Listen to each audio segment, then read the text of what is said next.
They said the mare was dangerous. They said she was broken. And worst of all, they said she was barren, a word that followed her like a sentence already passed. The auction yard was loud that morning, filled with the clatter of boots, the metallic echo of gates slamming shut, and the low, restless sounds of horses that had learned not to hope. But when she was led into the ring, something changed. The noise didn't grow louder. It thinned. People leaned back instead of forward. Some folded their arms. Others shook their heads before the bidding even began. She was a paint mare, tall and strong despite the months of neglect. Her coat was dulled by dust, her ribs faintly visible under stretched skin. One ear bore a small notch, an old mark from a fence or a fight no one remembered.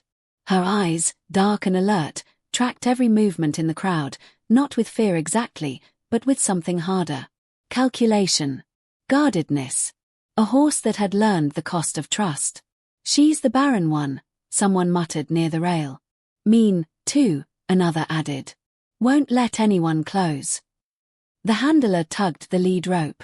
The mare resisted just enough to make her point, hooves scraping the dirt, neck arched in defiance. The crowd took that as confirmation. Hands stayed in pockets. Paddles remained lowered. No one wanted a mare that couldn't produce. No one wanted a problem horse. And no one, especially, wanted both in the same body. The auctioneer tried. His voice rose and fell with practiced rhythm, calling out numbers that never came. The starting price dropped. Then dropped again. A few people laughed, not cruelly, but dismissively, the way people do when they believe the outcome is already decided. From the far edge of the yard, a man watched. He hadn't planned to come that day. Truth was, he rarely planned anything anymore. The ranch he once worked had been sold off piece by piece after a bad winter and worse luck. His house was quiet now. Too quiet.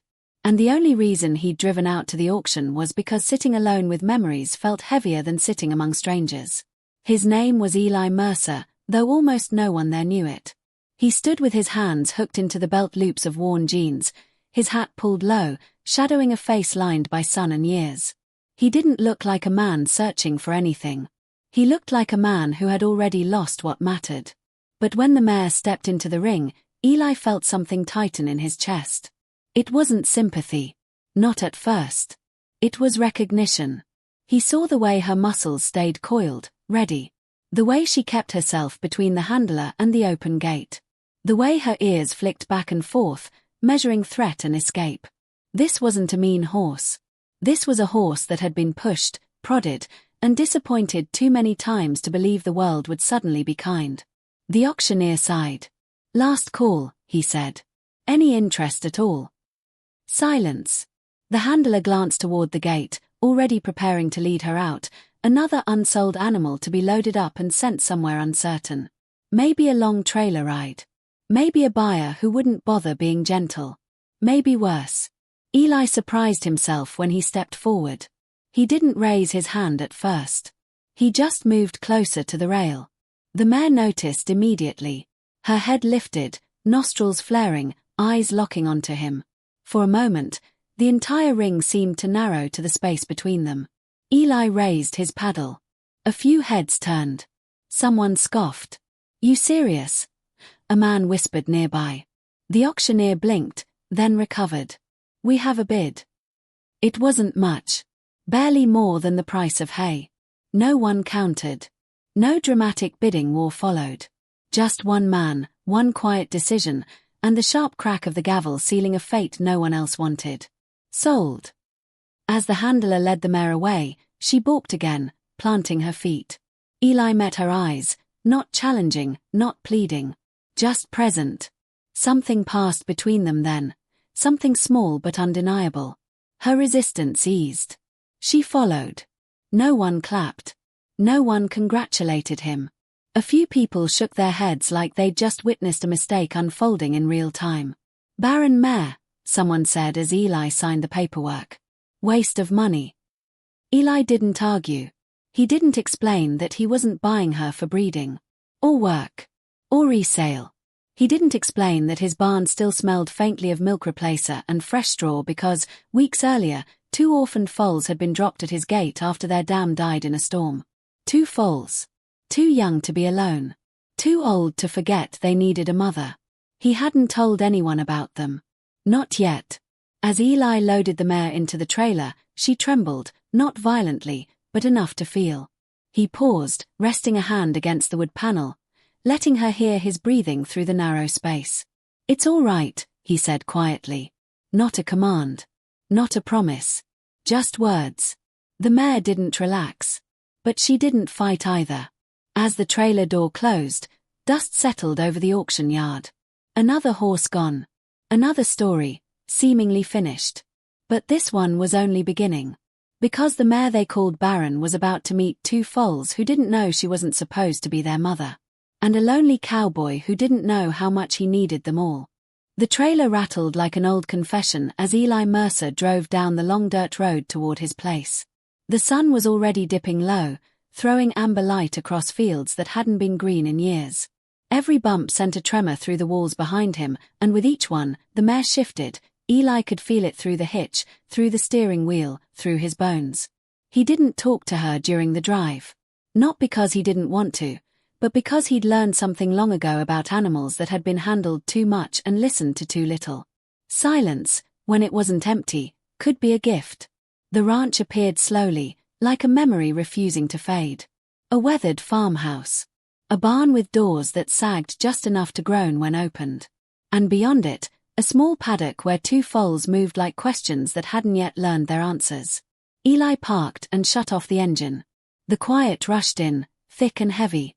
For a moment, he stayed in the cab, one hand resting on the wheel, the other on his knee. He thought of the people at the auction. The looks. The muttered words. Barren mare. Waste of money. Then he opened the trailer. The mare stood rigid inside, eyes wide, nostrils flaring as new smells poured in. Hay, wood, dust, and something else. Something living.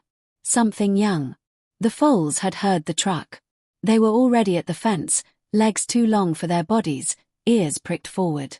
One was slightly bigger, bolder, with a dark blaze on his face. The other stayed half a step behind, mirroring but hesitating, as if waiting for permission to believe. The mare froze. Her head lifted higher. Her body angled toward the sound, muscles tightening so suddenly Eli felt it like a held breath. He didn't pull the lead rope. He didn't rush her. He just stepped down from the trailer and waited. The foals whinnied. It wasn't loud. It wasn't demanding. It was thin and questioning, the sound of creatures who had learned that calling didn't always mean someone answered. The mare answered anyway. The sound tore out of her chest before she could stop it, a low, startled nicker that surprised even her. She tossed her head, confused, as if the sound hadn't come from her at all. Eli's heart stumbled. Slowly, carefully, he opened the divider and gave her space. She stepped forward, then halted again, eyes locked on the paddock. The foals pressed closer to the fence, drawn by instinct stronger than caution. This wasn't how it was supposed to go. Eli knew that. Everyone knew that. A mare labeled Barren didn't react like this. She didn't answer. She didn't lean forward as if pulled by something deeper than reason. But the barn didn't care what people said. The barn only knew what it held. Eli led the mare inside first, letting the doors swing wide so light poured in. Dust rose, catching the sun like sparks. The foal stall was at the far end, bedded deep with straw. Eli had spent nights there, sleeping on a cot, listening to their restless shifting, the soft thud of hooves against wood. When the mare crossed the threshold, she stopped again. The smell hit her fully now. Milk replacer. Young sweat. Fear. Hope. Her ears pinned back, not in anger, but in overwhelm. She stamped once, uncertain. Eli loosened the rope and stepped aside. "You don't have to," he murmured. "No one's making you." The foals saw her then. They froze, both at once, like reflections caught in glass. Then the smaller one took a step forward. Then another. Her legs wobbled, but she kept going, nose stretched out, eyes fixed on the mare like the answer to a question she'd been asking since the storm took her mother. The mare lowered her head. Just a little. The barn went silent. The foal reached her first, pressing her nose against the mare's chest. The contact was clumsy, unsure.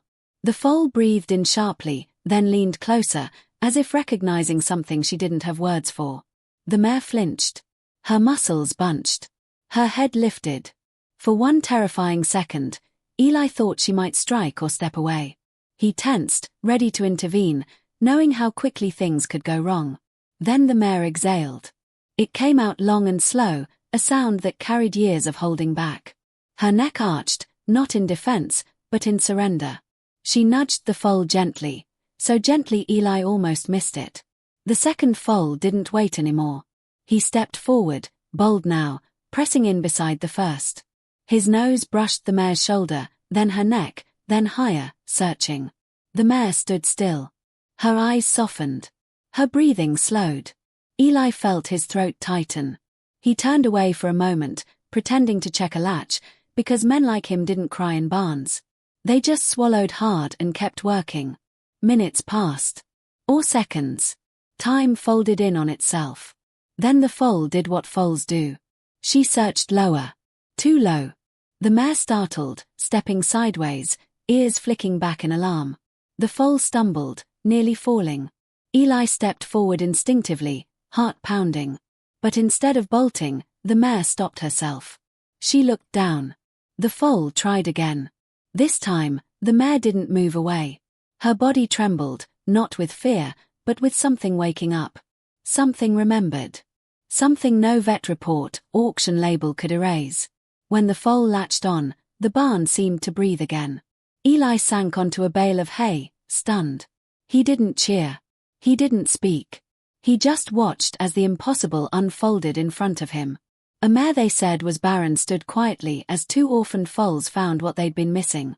Outside, the light faded, turning gold to copper to dusk.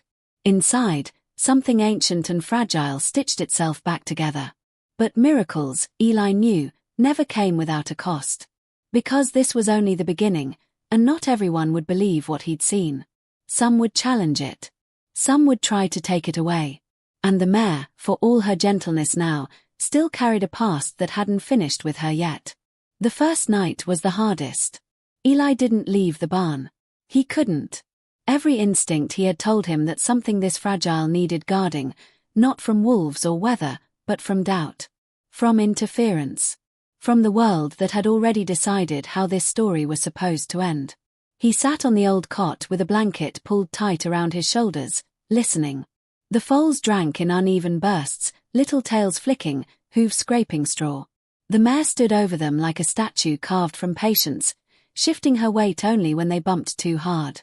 Every so often, she'd lower her head and breathe across their backs, a low sound humming in her chest. It wasn't quite a nicker. It wasn't quite a sigh. It was a vow. But dawn brings witnesses. By mid-morning, the dust road leading to Eli's ranch carried more traffic than it had in years. First came Mrs. Halvorsen from the neighboring property, leaning out of her pickup window with her eyes wide. "You hearin' this?" she asked, nodding toward the barn. Eli nodded once. "I am." She followed him inside and stopped short, one hand flying to her mouth. The mare stood quietly as both foals nursed, their bodies pressed close, perfectly balanced now as if they'd done this all their lives. "Well, I'll be," Mrs. Halvorsen whispered. "That's the auction mare, isn't it?"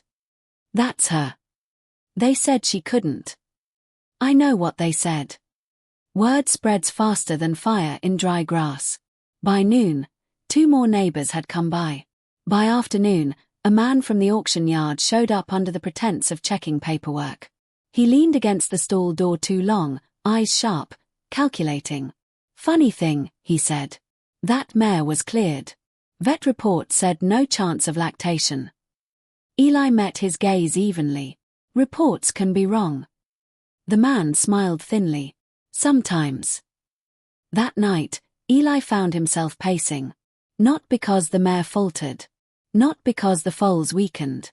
But because miracles attract attention, and attention attracts pressure. He'd seen it before. Horses passed hand to hand, stories rewritten, lives uprooted because someone decided there was money or reputation at stake. And deep down, Eli knew this bond would be questioned. Sure enough, the call came 2 days later. A vet. County registered. Official. I've been asked to verify a claim, the voice said. Regarding a mare you purchased. There are concerns. Eli looked into the barn where the mare stood, one foal sleeping against her leg, the other nudging her flank for comfort. Concerns about what? Eli asked. About whether those foals are truly nursing, the vet replied. And whether the mare is fit to continue. The words fit to continue landed hard. The inspection was scheduled for the next morning. That night, the mare grew restless. She paced the stall, head tossing, ears swiveling toward the road every time a sound drifted in. The foals sensed it immediately. Their movements became erratic, their small bodies pressing closer together. Eli stayed with them, resting a hand on the mare's neck when she passed, feeling the tension rippling under her skin. You've been here before, haven't you? He murmured. People coming to decide your fate. The mare stopped. She turned her head and looked at him fully, really looked. Her eyes weren't wild. They were tired. Old in a way that had nothing to do with years. Then, for the first time, she touched him. Not accidentally. Not brushing past. She lowered her head and pressed her muzzle gently against his chest. Eli closed his eyes. He didn't know what had happened to her before the auction. Didn't know how many times she'd been tested, handled, dismissed. But in that moment, he understood one thing clearly.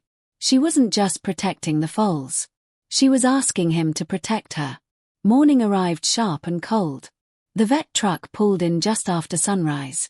The observer from the auction followed in a separate vehicle. Mrs. Halvorsen stood by the fence, arms crossed, jaw set. The vet entered the barn calmly, professionally. He watched in silence as the foals approached the mare and latched without hesitation. He checked their mouths, their bellies, their energy. Then he examined the mare. The mare tolerated it, but barely. Her ears pinned. Her muscles tightened. When the vet reached too quickly, she stamped and snorted, a flash of the problem horse everyone expected. Eli stepped forward. Easy, he said quietly, not to restrain her, but to anchor her. She responded instantly. Her breathing slowed. Her weight settled. The vet noticed. He paused, studying the interaction more than the animal. You work with her much? He asked. Every minute I can, Eli replied. The vet nodded slowly. When he finished, he stepped back, removing his gloves. The auction observer shifted, clearly waiting for bad news. Well, the man pressed. Is it possible or not? The vet exhaled. Possible. Yes. Rare. Also yes. The observer frowned. So what happens now? That, the vet said, depends on what kind of people we decide to be. Silence stretched.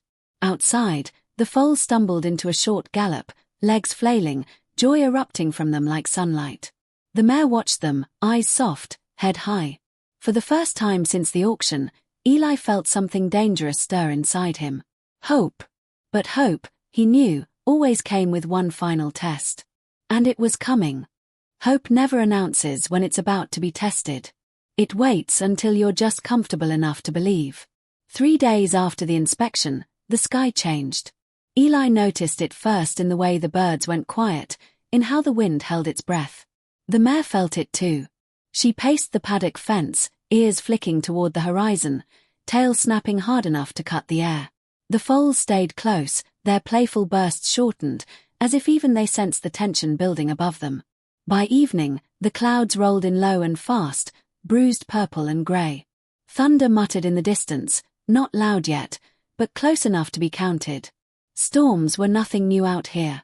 But this one felt different. Eli secured the barn early, double-checking latches, laying extra straw, filling water buckets. He moved with purpose, but inside, something uneasy twisted. The mare watched him constantly now. Every time he passed her stall, her eyes followed, measuring. When the first crack of thunder split the sky, she reared. It wasn't high. It wasn't aggressive. But it was sudden, and enough to send the foals skittering in panic. One slipped. The other screamed, a thin, terrified sound that pierced straight through Eli's chest.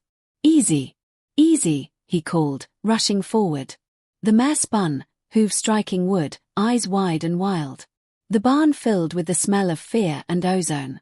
Rain slammed into the roof like 1,000 fists. Lightning flashed through the cracks, turning shadows into monsters. The mare backed into the corner, positioning herself between the foals and the storm. Her breathing went ragged. The past had found her again. Eli knew this look. He'd seen it once before, years ago, with another horse who'd been pushed too far, too fast. That night had ended in blood and regret. He still carried the scar on his forearm. He stopped moving. Slowly, deliberately, he sat down in the straw several feet away, making himself small. He didn't reach. He didn't speak. The storm raged louder. The foals cried again, confused and cold. One tried to nurse, but the mare flinched, stepping away. Milk dripped uselessly onto the straw. The foal stumbled, weakened by fear and hunger. "Please," Eli whispered. He didn't know who he was talking to. The mare. The storm. Whatever still listened. The mare's head snapped toward him. Another crack of thunder exploded overhead. The barn lights flickered, then went out entirely. Darkness swallowed everything but the lightning's violent flashes. In one blinding moment, the mare lunged. Eli braced himself. But she didn't come for him. She moved toward the foals. She planted herself over them, legs wide, head lowered, body shaking but unmoving as rainwater began seeping under the barn doors. The foals pressed against her, trembling. Eli exhaled shakily. He crawled closer, careful, slow, until he was near enough to hear her breathing. He rested his hand on the ground, not touching her yet. "You're doing it," he said softly. "You're protecting them." Minutes passed. Maybe more. Time dissolved into thunder and rain. Then the smallest thing happened. The mare shifted her weight, just enough to allow one foal to nurse. Then the other. Her muscles trembled. Her ears pinned against the thunder. But she stood. When the storm finally broke near dawn, the barn smelled of wet hay and survival. Eli leaned back against the stall wall, exhausted, soaked, shaking with adrenaline. The mare stood over her foals, eyes dull with fatigue but alive. Eli laughed then. Quietly. Not from humor, but from relief so sharp it hurt. But the storm had consequences. The next day, the mare wouldn't eat. She stood apart, head low, sides heaving, milk production slowed. The foals grew restless, calling more often, nudging harder. Eli called the vet again. This time, the vet's face was grave. "She's burning herself out," he said. "Stress like that can shut everything down." "What are you saying?" Eli asked, though he already knew. "I'm saying if she doesn't stabilize, the foals won't either. And if that happens..." He didn't finish the sentence. That night, Eli made a decision. He opened the stall and stepped inside, fully, for the first time since the storm. He closed the door behind him. The mare lifted her head sharply, eyes flaring. This was her line. Her space. "I'm not leaving," Eli said quietly. "Not tonight." He sat against the wall, his back exposed, his posture vulnerable. He slept there in fits, waking every time the mare shifted, every time the foals stirred. At some point near dawn, he felt warmth on his shoulder. He opened his eyes. The mare had lowered her head and rested her muzzle against him. Not for balance. Not by accident. By choice. Eli swallowed hard. He raised his hand slowly, letting her feel the movement, then rested it against her neck. She didn't pull away. That touch, small, simple, changed everything. Because by morning, the mare ate. By noon, she drank deeply. By evening, the foals nursed in long, steady pulls, tails wagging like victory flags. But there was one more challenge ahead, one that couldn't be outrun or outweighted. And it would force Eli to choose between what was right and what was easy. The call came on a clear morning. Not a storm this time. No tension in the sky. Just a phone ringing on the kitchen counter while Eli stood at the sink, staring out at a pasture that was greener than it had been in years. He knew the voice before he answered. The auction representative didn't bother with pleasantries. "There's been interest," he said. "In the mare. And the foals." Eli's jaw tightened. Interest from who? From people who understand the value of what you have now, the man replied. A mare producing after being declared barren. 2 healthy foals nursing. That's newsworthy. Eli glanced toward the barn. Through the open door, he could see them. Both foals racing in clumsy circles, the mare watching with quiet authority, head high, eyes calm. She's not for sale, Eli said. There was a pause. Everyone's for sale, the man countered. Especially when the price is right. Eli hung up without another word. By afternoon, a truck he didn't recognize rolled slowly down the dirt road and stopped at the gate. A man in a pressed jacket stepped out, clipboard in hand, smile already practiced. Eli met him halfway. We're not open, Eli said. The man gestured toward the pasture. You're sitting on something special, he said. Breeding potential. Media attention. Sponsorships. We could take this story far. Eli felt anger rise, but underneath it, something steadier. This isn't a story, Eli said. It's a family. The man scoffed softly. Sentiment doesn't keep the lights on. Eli smiled then, not wide, not polite, but real. Neither does selling your soul. The gate stayed closed. The visitors stopped coming after that. Weeks passed. The foals grew stronger, coats gleaming, legs finding confidence. The mare filled out, her ribs smoothing, her eyes losing that guarded edge. She began to nicker when Eli came into view, not loudly, not dramatically, but enough. Enough to be heard. One afternoon, Mrs. Halvorsen leaned on the fence watching the foals nap in the shade. Funny thing, she said. People still asking about her. Eli nodded. Let them. What you gonna do when they grow up? She asked. Eli looked out across the pasture. For the first time in a long while, the future didn't feel like an empty field. I think, he said slowly, I'll stay. She smiled at that. Months later, a small sign appeared at the end of the road. Hand-painted. Uneven letters. Mercer Foal Haven. Second chances live here. People came, not to buy, but to see. To learn. To bring kids who'd never touched a horse before. Eli didn't charge much. Sometimes nothing at all. And the mare. She became the heart of it. Calm. Watchful. Patient with hands that shook and voices that wavered. She stood like she always had, steady, grounded. But now there was something else in her stance. Belonging. One evening, as the sun dipped low, Eli leaned on the fence and watched the foals graze beside her. They weren't orphans anymore. They weren't miracles either. They were just alive. Eli tipped his hat back and let out a breath he'd been holding for years.